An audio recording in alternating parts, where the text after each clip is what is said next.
बिस्मिल्लाहिर्रहमानिर्रहीम। नाज़रीन, मैं हूँ तारिक महमूद मिन्हास और आप देख रहे हैं रियल न्यूज़ पार्ट। इस वक्त मौजूद हूँ हायर सेकेंडरी स्कूल मुरीदके में और हमारे साथ ये दो हस्तियाँ मौजूद है, भाई अली अरशद राना साहब और प्रिंसिपल साहब जनाब इफ्तिखार साहब यहाँ पर मौजूद हैं।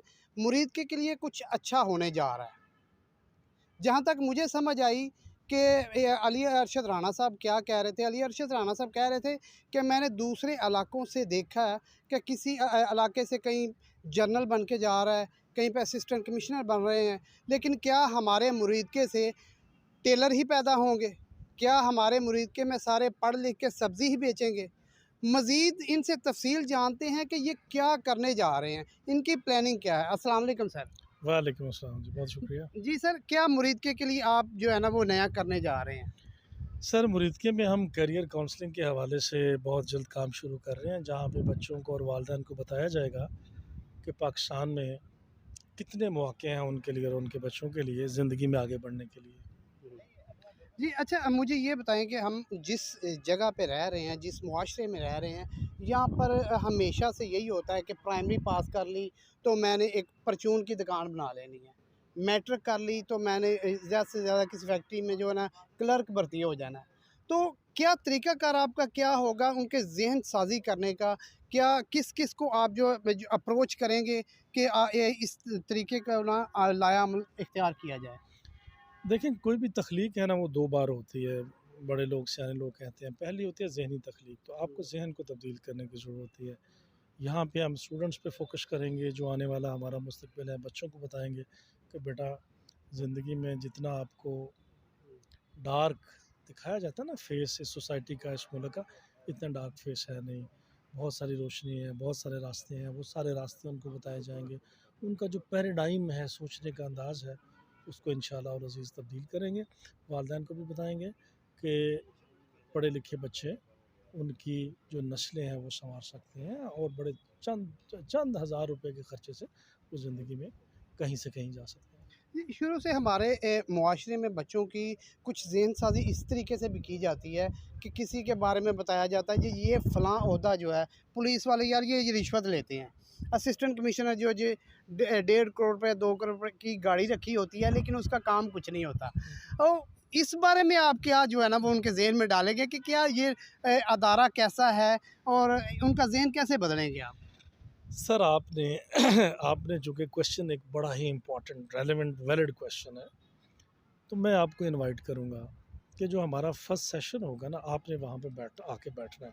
अगर तो आपका ज़हन तब्दील हो गया ना, और इंशाअल्लाह और अज़ीज़ तब्दील होगा, ये आप मेरी बात लिख लें, बल्कि रिकॉर्ड हो गई है, लिखने की ज़रूरत नहीं है। आपका ज़हन भी तब्दील हो जाएगा कि यार वाक़ई हम गलत सोचते हैं।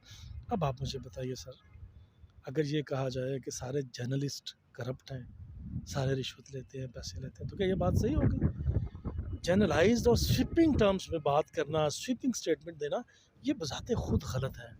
सब कुछ गलत नहीं होता। कुछ थोड़े लोग गलत होते हैं, ज़्यादा लोग मायूसी फैलाने वाले होते हैं। हम 2 आपके सामने खड़े हैं।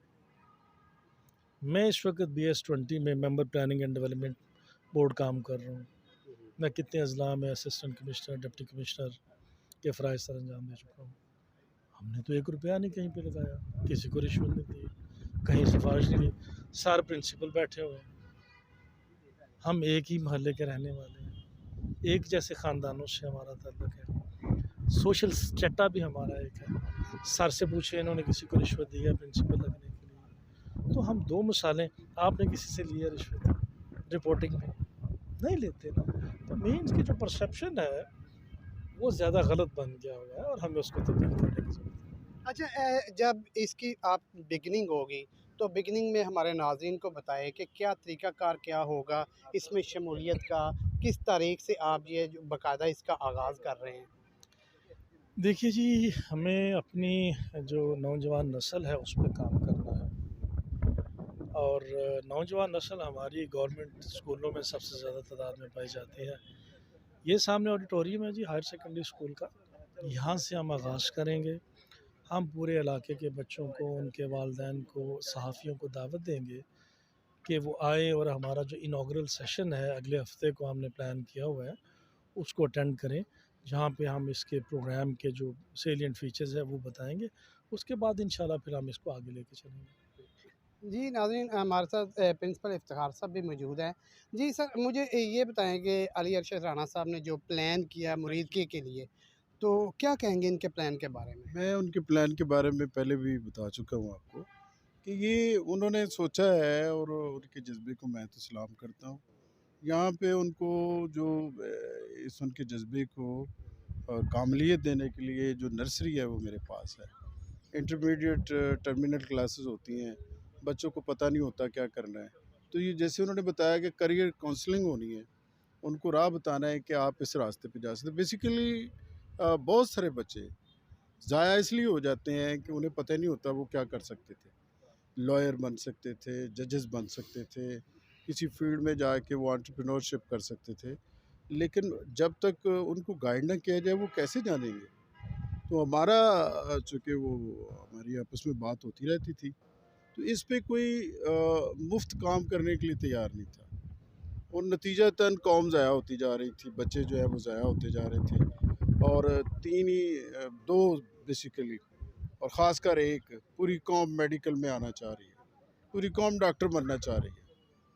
ठीक है, बच्चे सारे एमबीबीएस ना हो, मार्क्स उनके 1050, अगर वो पास नहीं कर सका वो एंट्री टेस्ट, तो वो डॉक्टर नहीं बन सका तो बीमार हो गया। वो आगे जाने का उसको रास्ता नज़र ही नहीं आता कोई और। हालाँकि वो बड़ा अच्छा परफ़ॉर्म कर सकते हैं, मैंने खुद मेडिकल में एफएससी की हुई है। तो वो मैंने जब सोचा मुझे थोड़ी-सी समझ आई, मैंने कहा टीचिंग मेरे लिए प्रोफ़ेशन है, मैंने उसको अपनाया और अल्हम्दुलिल्लाह उसको निभा रहे हैं अच्छे तरीके से। बाकी ये कि उनकी काउंसलिंग करके उनको ये बताना है कि बेटा आपका ये रास्ता है, आपका ये मुस्तकबिल है, इस पे डट जाओ। तो वो असल बात ये है कि अली अरशद साहब जो हैं वो आएँगे, साथ अपने जैसे लाएँगे। मैं भी मरीदके से उनको ऐसे जो हमारे हीरे छुप के बैठे हैं, जो लोगों को दे सकते हैं, उनको भी लाएँगे। और इसके लिए जो पब्लिक स्कूल होता है या पब्लिक प्लेस जो होती है, वो तो बेस्ट प्लेस होती है किसी को गाइड करने के लिए। हमारा ये स्कूल अल्हम्दुलिल्लाह बड़ा अच्छा परफ़ॉर्म कर रहा है। क्रिकेट में नाम पैदा किया है, हॉकी में ये ग्राउंड बनाई है और इस पे इंशाल्लाह नेशनल लेवल के मैचेज़ होंगे। मैं तो पहले ही उनके पोटेंशियल को जो छुपा हुआ उनके अंदर जो एक खजाना है, उसको ढूँढ के लाता हूँ कि यार आप खेल सकते हैं, आप पढ़ सकते हैं, आप जा सकते हैं आगे। अच्छा सर, मुझे ये बताएं कि किसी भी निज़ाम तालीम में मुअल्लम, मुतअल्लम और उसके अलावा अमले तदरीस और उसके बाद नसाब तलीम बहुत ज़्यादा अहम है। आपको नहीं लगता कि जो अपॉर्चुनिटीज़ जो है ना वो ऐसी जो आप काम कर रहे हैं, इसको अगर नसाब का हिस्सा भी बना लिया जाए तो बहुत ज़्यादा आसानी होगी हमारी आवाम के लिए? ये देखिए ये है, ये एक जो उस्ताद होता है वो क्लासरूम में पूरी काउंसलिंग करता है। जो सबसे बड़ी दौलत है वो कॉन्फिडेंस की दौलत होती है। आपके बच्चे के पास मुझे याद है एक दफ़ा चीफ मिनिस्टर थे, एक उन्होंने मरी में बच्चों को बुलाया जिन्होंने अच्छे मार्क्स लिए थे, 1050 1100 के करीब। तो वो चीफ मिनिस्टर ने देखा कि वो बच्चा जो है उसकी टांगें काँप रही हैं, हाथ भी काँप रहे हैं। तो उन्होंने देखा कि यार ये they lack something, while they speak they can't speak properly. उसकी वजह क्या थी कि उनके अंदर वो कॉन्फिडेंस नहीं था। तो उसके बाद उन्होंने फिर स्पीच कंपटीशन शुरू करवाए, ऐसे राइटिंग, इसमें बड़ा काम हुआ और उसका अल्हम्दुलिल्लाह रिज़ल्ट भी आया था लोगों के अंदर। फिर अब ये होता है कि आपका बच्चा अंदर बैठ के रट्टा लगा के पौने 1100 नंबर ले लेता है, लेकिन जब बात करने को उसको पता ही नहीं होता बात क्या करनी है। और वही बच्चा जब मेडिकल में एमबीबीएस कर लेता है, जब वो फील्ड में आता है, लोगों के साथ बात करता है, तो वहाँ वो प्रॉपर तरीके से बात नहीं कर सकता और वो मरीज़ों को गिले शिकवे होते हैं, जी ये सर इसको तो बोलना नहीं आता इस डॉक्टर को। उसकी वजह उसका एक्सपोज़र होता है, उसका लैक ऑफ कॉन्फिडेंस होता है जिसकी वजह से वो ऐसा कर रहा होता है। जी नाज़रीन, आपने अक्सर सुना होगा कि हम लोग अक्सर कहते हैं कि कभी तो कोई मोहम्मद बिन कासिम आएगा कि जो आके हालात बदलेगा, लेकिन मैंने अपने सर से ये बात एक दफ़ा कंसर्न की तो उन्होंने कहा बेटा बाहर से कोई मोहम्मद बिन कासिम नहीं है ना, आप में से कोई मोहम्मद बिन कासिम बनेगा। तो आज अली अरशद राणा साहब और इफ्तिखार साहब की मेहनत जो है, उम्मीद करता हूँ कि वो रंग लाएगी और मरीदके के लिए अच्छे काम और यहाँ से कोई जर्नल पैदा करेगी, यहाँ से कोई असिस्टेंट कमिश्नर पैदा होंगे और मरीदके का नाम जो है ये लेकर ऊपर जाएंगे। इसी के साथ अपने होस्ट अपने दोस्त तारिक महमूद मिनहास को इजाज़त दीजिए। अल्लाह हाफ़िज़।